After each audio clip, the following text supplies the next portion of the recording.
is it worth anything?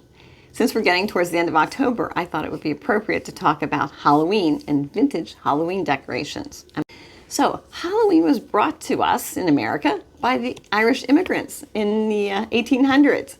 Now during the 1950s was when it became kind of more of a popular holiday, with people having parties, and of course costumes and trick-or-treating started to take off. So it's very hard, like I said, to find these things because they weren't made to last.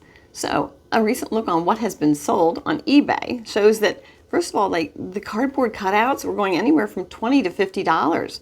There was a cat, a black cat, that was $102.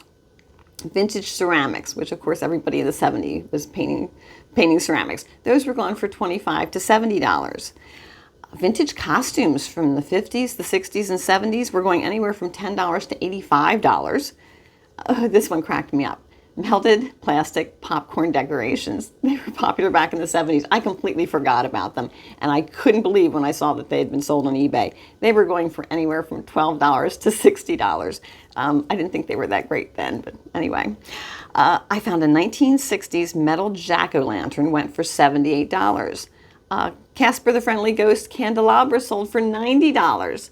So wow, a lot of the stuff was just going in the $10 to $20 range, and of course condition is everything. So vintage Halloween decorations, are they worth anything? Yes, some of them really are, if you can find them.